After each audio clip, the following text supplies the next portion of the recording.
Unified 911, anong matutulong namin sa'yo? Anya ti maitulong mi ken kahapon. Anong may tatabang ko sa Unsay imo? akong ikatabang nimo? Ngini makadabang na misal ka no. Sa anumang wika o dialekto, may tulong na darating sa iyo.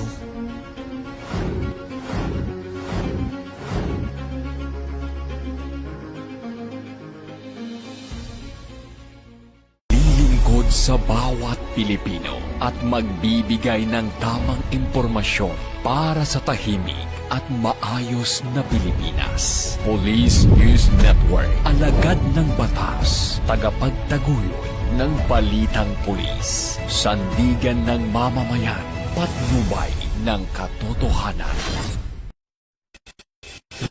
Kampo Krame, maghahatid ng pinakahuling kaganapan at nagbabagang balita. Ito ang PNN Police News Network.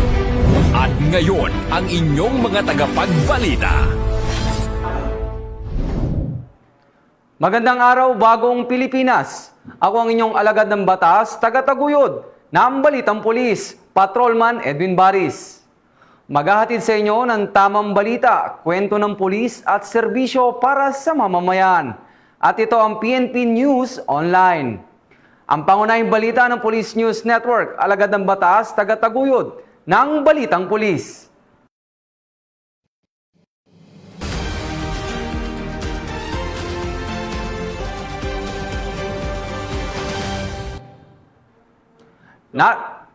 Narito ang mga balitang dapat nyong abangan.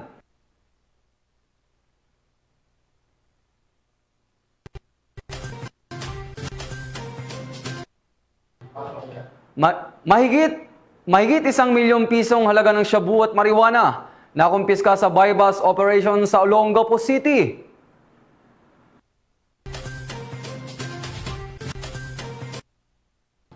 Senior citizen sugatan matapos pagbabarili ng mga hindi pa kilalang mga sospek sa Maguindanao del Sur.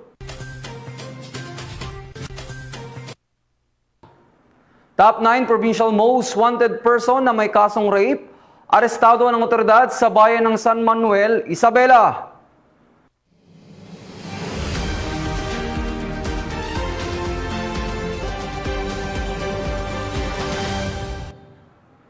Simulan natin ang balita mula sa bahagi ng Luzon.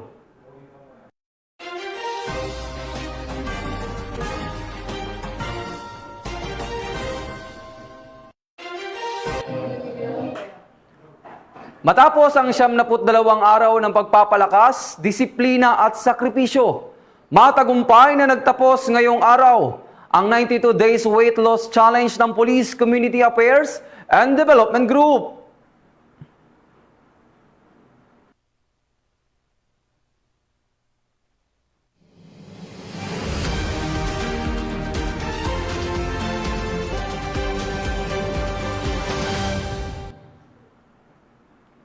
Samantala, personnel mula sa Police Regional Office 1 kinilala ang kagalingan at kahusayan sa ginanap na 59th year anniversary celebration ng NAPOLCOM sa Police Regional Office 1. Ang buong detalye mula kay Police Staff Sergeant Jandel Supremo.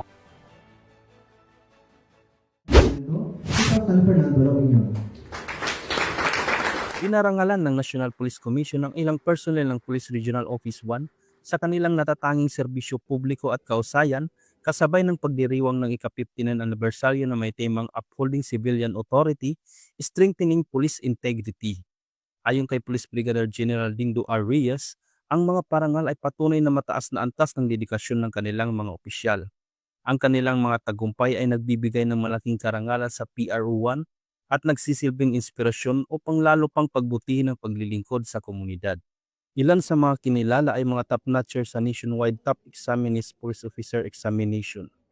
Ginawaran din ng PNP Good Deeds Awards ang mga piling personnel mula sa Ilocos Norte, Ilocos Sur, La Union at Pangasinan PPO dahil sa kanilang tapat na paglilingkod sa komunidad.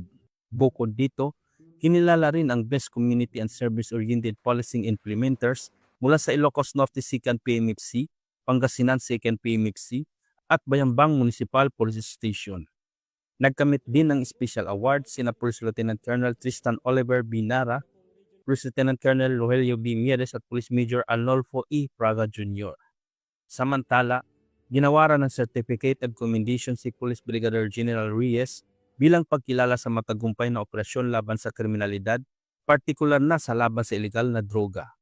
Sa pagtatapos, ang mga natamong parangal ay nagpapatunay na ang dedikadong paglilingkod ay susi sa mas ligtas at mas maunlad na lipunan para sa bawat mamamayan.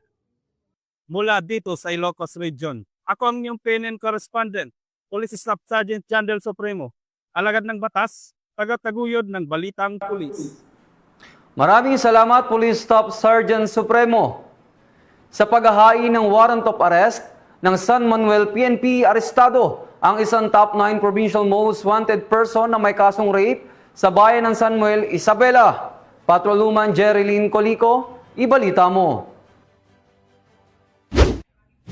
Sa isang matagumpay na operasyon ng pinagsamang tracker team mula sa San Manuel Police Station, Provincial Intelligence Unit Isabela PPO, Provincial Investigation and Detective Management Unit Isabela PPO, Regional Intelligence Unit 2 Provincial Intelligence Team Isabela West, 1st Isabela Provincial Mobile Force Company 3rd Platoon at Regional Maritime Unit 2, naaresto kamakailan ang top 9 most wanted person sa Antas Panglalawigan na kinilalang si alias Bentong sa bayan ng San Manuel, Isabela. Ang akusado ay naaresto sa bisa ng warrant of arrest na inisyo noong ika-24 ng Hulyo nitong taon ng presiding judge, Regional Trial Court, 2nd Judicial Region, Branch 23 Roas, Isabela, na walang inirekomendang piyansa para sa pansamantalang paglaya nito. Ayon sa mga otoridad, ang pagkakaaresto kay Bentong ay nagresulta ng masusing pagtutulungan ng mga ahensya ng kapulisan upang sugpuin ang krimen at itaguyod ang kapayapaan sa komunidad. Matapos maaresto, agad na ipinaalam sa akusado ang kanyang mga karapatang konstitusyonal alinsunod sa Miranda Doctrine. Pansamantalang dinala sa San Manuel Police Station ang naarestong suspect bago ibalik sa hukuman na nag-issue ng warrant. Ang matagumpay na operasyong ito ay patunay na patuloy ang pagsisikap ng PNP Isabela sa ilalim ng pamumuno ni Provincial Director Police Colonel Lee Allen B. Bauding na bigyan ng hustisya ang mga biktima ng krimen, lalo na ng panggagahasa at panatiliin ang kaayusan sa lipunan. Ang PNP ng shabu at marijuana ang nakumpiska sa dalawang high-value individual sa kinasambay bus operation ng otoridad sa Olongapo City. Magbabalita dyan si Patrolwoman Janice Bulahaw.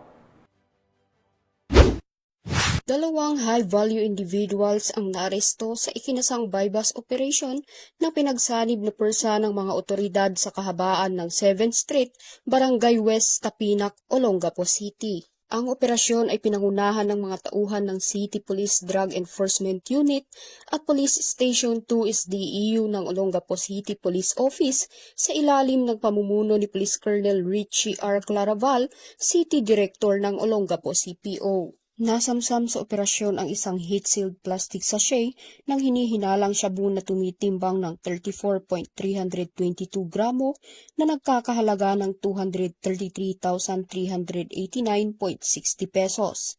4 na airtight plastic packs at 1 pound na nakabalot sa cling wrap ng high-grade marijuana kush na tumitimbang ng 527.384 gramo na nagkakahalaga ng 870,183.60 pesos at bypass money na nagkakahalaga ng 2,500 pesos. Dinala na sa opisina ng CPDEU ang mga suspect at nakumpiskang ebidensya para sa wastong dokumentasyon at disposisyon.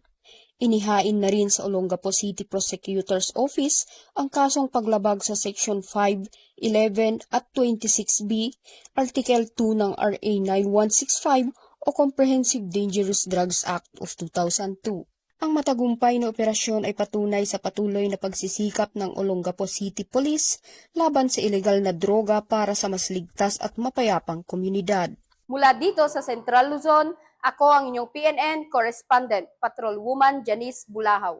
Alagad ng batas, tagataguyod ng Balitang Pulis. Maraming salamat, Patrolwoman Bulahaw. Sa mas pinigting na kampanya kontra kriminalidad ng PNP, huli ang 2 wanted person na may kasong frustrated murder sa PNP Palawan. Magbabalita dyan si Patrolwoman Eloisa Beredo. Aresto ng pinagsanib na person ng Criminal Investigation and Detection Group Palawan Provincial Field Unit at Puerto Princesa City Police Office Criminal Investigation Unit ang dalawang most wanted person na sangkot sa kasong frustrated murder sa isinagawang operasyon nito lamang 29 ng Setyembre taong kasalukuyan sa Barangay Tinigiban, Puerto Princesa City. Kinilalang sospek na si alias Nur, 29 anyos, may asawa, isang technician at residente ng Purok Pastoda, Barangay Santa Lourdes, Puerto Princesa City. Siya ay nakalista bilang most wanted person city level number 2 at si alias Kian, 34 anyos, binata, self-employed at residente ng Barangay Santa Monica, Puerto Princesa City. Siya naman ay nakalista bilang most wanted person city level number 5. Ang pag-aresto ay isinagawa sa bisa na warrant of arrest para sa kasong frustrated murder sa ilalim ng Article 248 kaugnay ng Article 6 ng Revised Penal Code na inilabas ni Honorable Jose Bayani Usman, Presiding Judge ng Regional Trial Court Branch 50, Puerto Princesa City noong ika-24 ng Setyembre taong kasalukuyan. May nakalaang piyansang 100,000 pesos para sa kaso. Ayon sa ulat, tiniyak ng mga operatiba na wasto at malinaw na ipinaalam sa akusado ang kanilang mga karapatan. Sa kasalukuyan, sila ay nasa kustodiya ng Criminal Investigation and Detection Group Palawan Provincial Field Unit para sa kaukulang dokumentasyon at tamang disposisyon. Ang matagumpay na pag-aresto kay alias Nur at alias Kian ay nagpapakita ng mas pinaigting na kampanya ng Philippine National Police laban sa kriminalidad. Ito ay patunay ng dedikasyon ng kapulisan sa pananatili ng kapayapaan, seguridad at katarungan para sa sambayanang Pilipino. Mula dito sa Palawan Police Provincial Office, ako ang inyong PNN Correspondent Patrolwoman Eloisa Joy Beredo, alagad ng batas, tagataguyod ng balitang pulis. Maraming salamat, Patrolwoman Beredo. Sa gitna ng pananalasa ng Bagyong Opong, hindi nagpatinag ang mga membro ng RPSB Tagboan 1st Provincial Mobile Force Company upang tumugon at sumaklolo sa isang ginang sa bayan ng Milagros, Masbate. Ang magandang balita ay hatid ni Police Staff Sergeant Hani Tria Abad. Sa kasagsagan ng pananalasa ng Bagyong Opong noong ika-26 na araw ng Setyembre ngayong taon ay ipinamalas ng mga miyembro ng RPSB Team Tagbon ng Masbate 1st Provincial Mobile Force Company ang hindi matatawarang tapang at malasakit sa kanilang kapwa. Sa bayan ng Milagros, sa gitna ng pananalasa ng Bagyong Opong, isang ginang ang humingi ng tulong matapos bawian ng buhay ang kanyang asawang matagal nang lumalaban sa sakit na leukemia. Sa kabila ng malakas na ulan at matinding hangin, agad na tumugon ang RPSB Tagbon at piniling suungin ang panganib upang agad na makarating sa naturang pamilya. Pagdating sa lugar, maingat nilang inasikaso ang labi upang maprotektahan ito sa ulan. Nag-alay rin sila ng panalangin at nagpaabot ng pakikiramay sa naturang pamilya. Bukod dito ay nakipag-ugnayan din ang RPSB Team Tagbon sa Milagros Municipal Police Station at sa Municipal Disaster Risk Reduction and Management Office upang masiguro na agad na may pagkakaloob ang kinakailangan tulong sa pamilya. Ito ay nagpapatunay na ang kapulisan ay laging handang maglingkod at tumulong sa mamamayan anuman ang panahon at sitwasyon.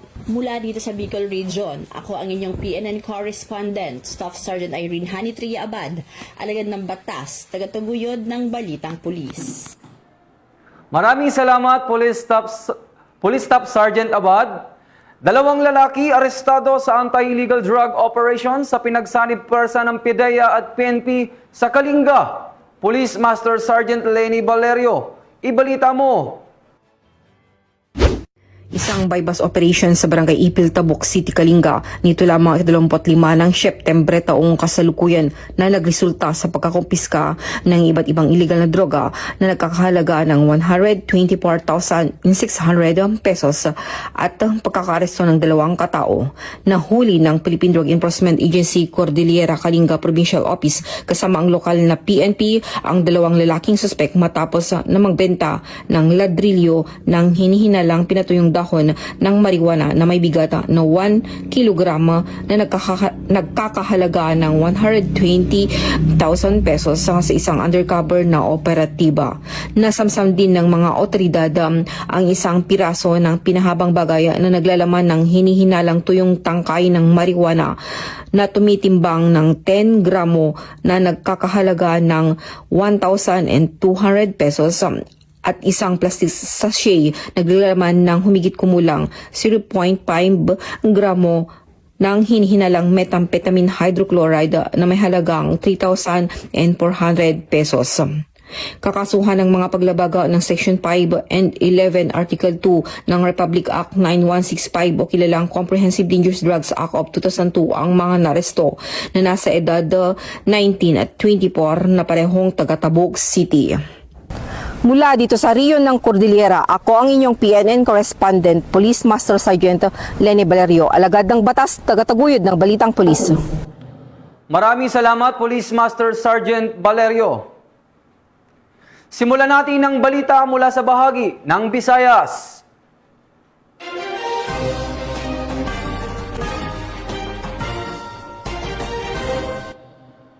Upang mapangalagaan ang kalusugan ng bawat babaeng pulis, nagsagawa ng pre-cervical screening ang Police Regional Office 6. Ang balitang ito ay mula kay Patrolwoman Justin May Halores. Sa pangunguna ni Police Brigadier General Josefino Diligan, Regional Director ng Police Regional Office 6, isinagawa nito lamang ika-28 ng Setyembre taong kasalukuyan sa Pro 6 Multipurpose Hall ang libreng cervical screening para sa mga babaeng pulis. Pinangunahan ito ni Police Colonel Jerome D. Afuyog Jr., Chief Regional Staff, kasama ang Regional Medical and Dental Unit 6 sa pamumuno ni Police Colonel Joan L. Sia. Ang programa ay naisakatuparan sa tulong ng mga doktor mula sa St. Paul's Hospital Iloilo na pinamumunuan ni Dr. L.C. Russell Luxin. Umabot sa 24 na personnel mula sa Pro 6 ang nagpasuri sa libreng check-up na naglalayong maagapan at maiwasan ang cervical cancer. Sa pamamagitan ng inisyatibang ito, mas binibigyang diin ang kahalagahan ng maagang pagsusuri upang mapanatiling ligtas at malusog ang mga kababaihan sa hanay ng kapulisan. Ang naturang programa ay malinaw na nagpapakita ng malasakit ng Pro 6 sa kanilang mga tauhan, partikular na sa mga babaeng pulis na madalas ding nakakaranas ng panganib at matinding hamon sa kanilang trabaho. Pinapahalagan din ng Pro 6 ang kapakanan at kalusugan ng kanilang mga lingkod bayan. Sa huli, ipinapakita ng ganitong mga inisyatiba ang kahandaang suportahan ng kapulisan ang kanilang hanay hindi lamang sa serbisyo publiko, kundi pati na rin sa pangangalaga ng kalusugan. Ang pagsisikap ng PNP ay tunay na nakatuon sa kabutihan ng kanilang mga tauhan at ng sambayanan. Mula rito sa Police Regional Office 6, ako ang inyong PNN correspondent Patrolwoman Justin May Halores, alagad ng batas, tagataguyod ng Balitang Pulis. Maraming salamat, Patrolwoman Halores. Naging masaya at makabuluhan ang naging kaarawan ng isang matandang lalaki matapos sorpresahin ng mga tauhan ng Bohol Police Provincial Office sa kanyang kaarawan sa bayan ng Dawis, Bohol. Ang magandang balita ay hatid ni Patrolwoman Nikia Cañedo. Matagal na isinagawa ng Bohol Police Provincial Office ang isang simple ngunit makabagbag damdaming pagdiriwang ng kaarawan ni Tatay Tirso. Isang matandang lalaki na ulila na at walang asawa sa bayan ng Dawis, Bohol, bilang pagpapakita ng malasakit ng kapulisan sa mga nakatatanda at nangangailangan sa komunidad.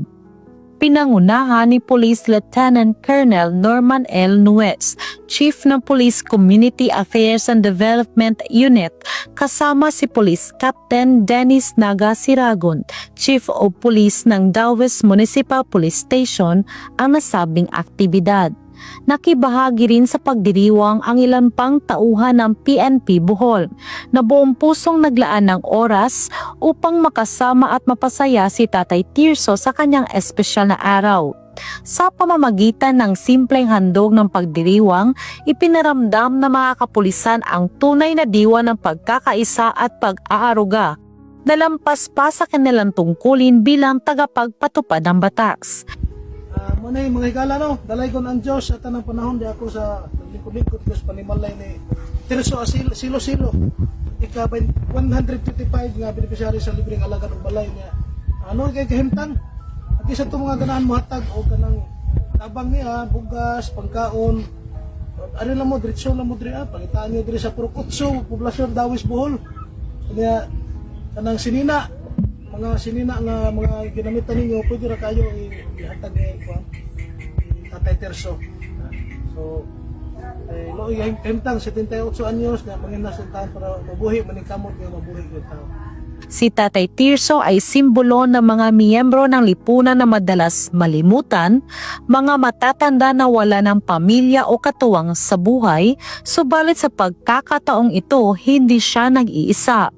Ang aktibidad ay isinakatuparan sa ilalim ng pamumuno ni Police Colonel Patricio Sidigay Jr., Provincial Director ng Bohol Police Provincial Office, bilang bahagi ng pinalakas na programang Police Community Relations na naglalayong pagtibayin ang ugnayan ng kapulisan at mamamayan.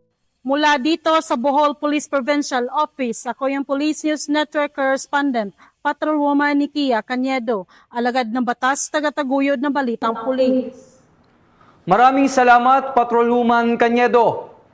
Sa bisa ng warrant of arrest, naaresto ang isang wanted person na may kasong qualified rape sa mga tauhan ng Ormoc City Police Station 5 sa Barangay Dolores, Ormoc City. Patrolwoman Maria Elena Singian, ibalita mo.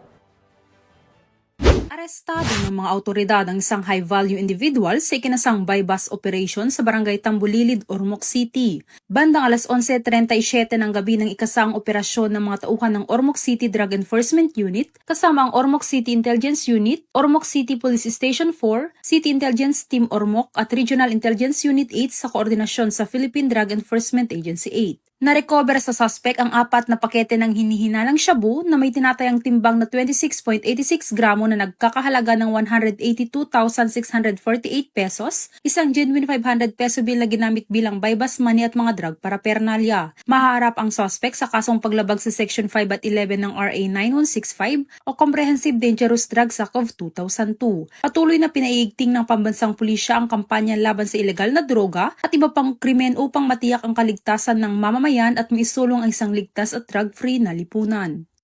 Mula dito sa Tacloban City, ako ang inyong PNN Correspondent, Patrolwoman Flores, alagad ng batas, tagataguyod ng Balitang Pulis. Maraming salamat, Patrolwoman Singian. Dumako naman tayo sa bahagi ng Mindanao.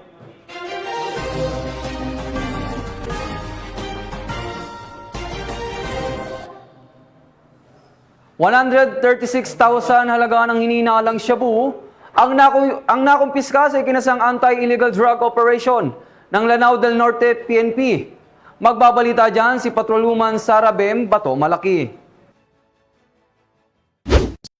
Siyam ng mga operatiba at police station ang tinatayang 136,000 pesos sa halaga ng hinihinalang shabu sa isingang operasyon nitong ika-27 ng Setyembre taong kasalukuyan dakong alas 9:30 ng umaga sa Barangay Malingaw, Tubod, Lanao del Norte. Ang naturang operasyon ay pinangunahan ng Tubod Municipal Police Station katuwang ang Provincial Drug Enforcement Unit at Provincial Intelligence Unit. Kinilala ng mga otoridad ang suspect na si Elias Natoy, 46 taong gulang, magsasaka at residente ng nasabing lugar. Nakumpiska mula sa suspect ang 20 grams ng hinihinalang shabu na may standard drug price na 136,000 pesos at iba pang paraphernalia. Nasa kustodiya na ng Tubod Municipal Police Station ang suspect para sa kaukulang dokumentasyon at maharap sa kasong paglabag sa RA 9165 o Comprehensive Dangerous Drugs Act of 2002. Patuloy namang pinaigting ng kapulisan ng Lanao del Norte ang kanilang kampanya laban sa illegal na droga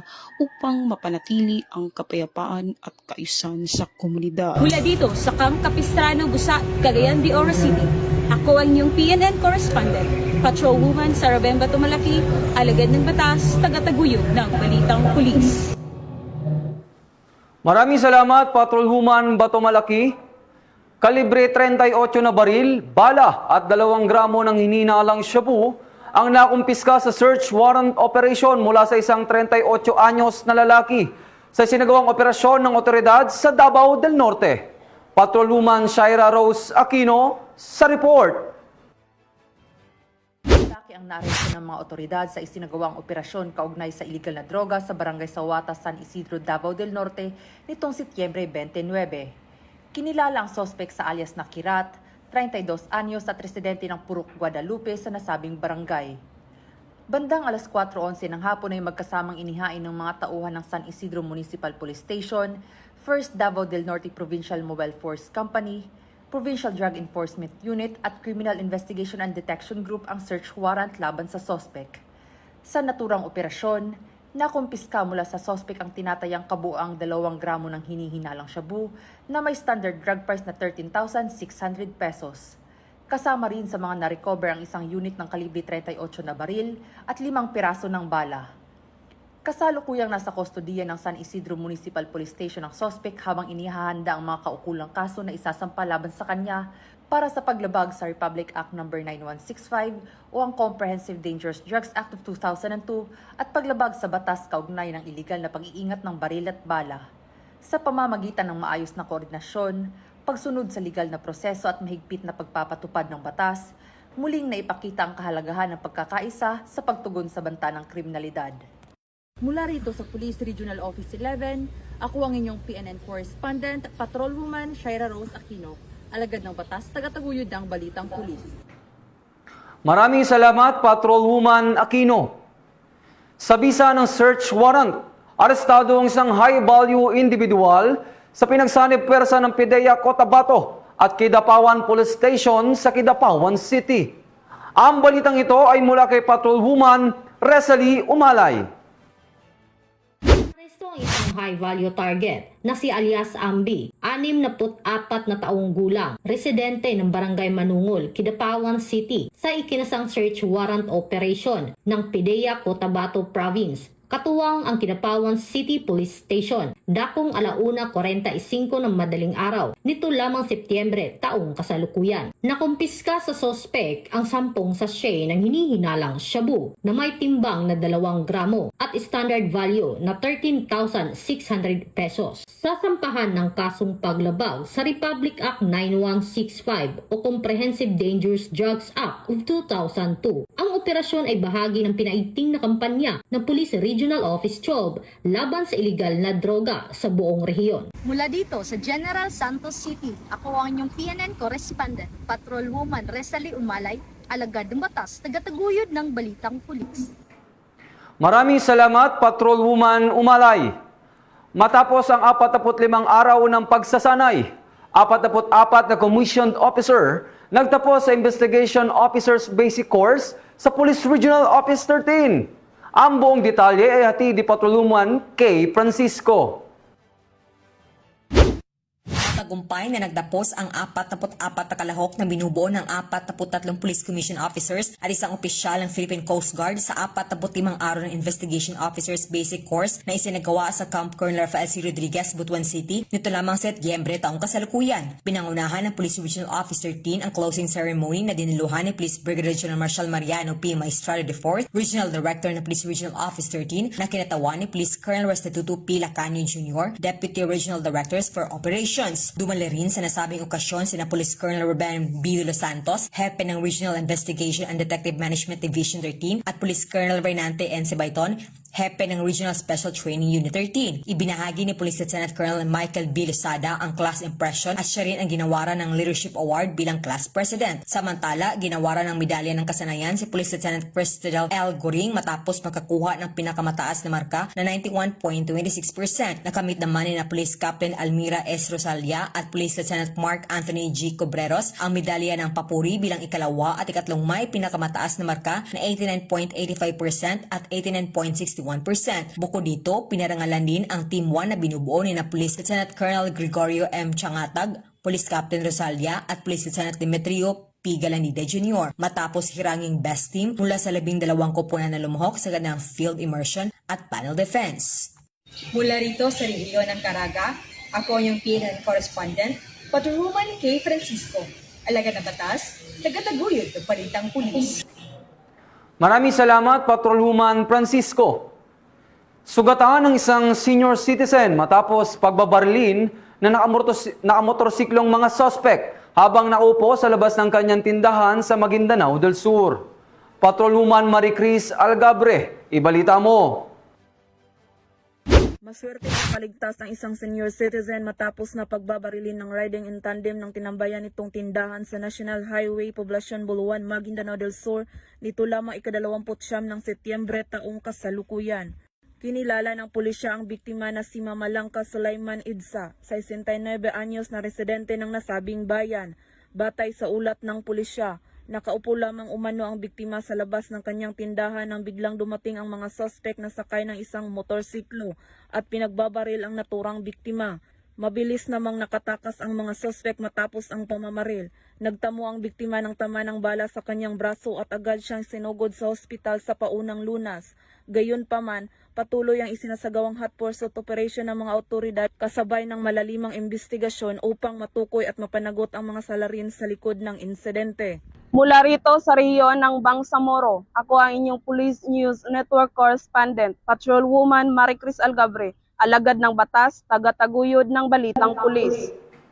Maraming salamat, Patrolwoman Algabre. At mga ka-PNN, 86 days na lang, Pasko na!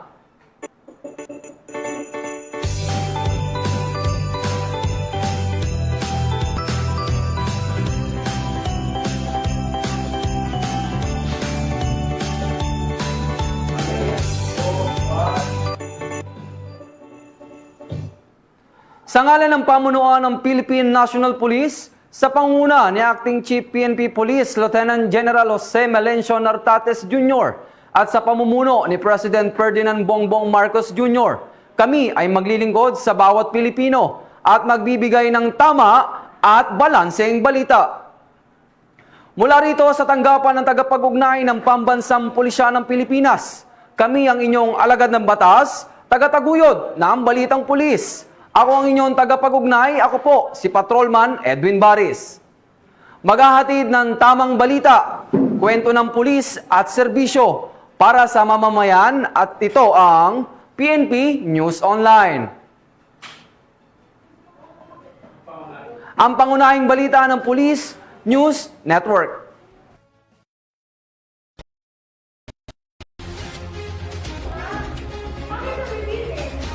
Di ko na ano.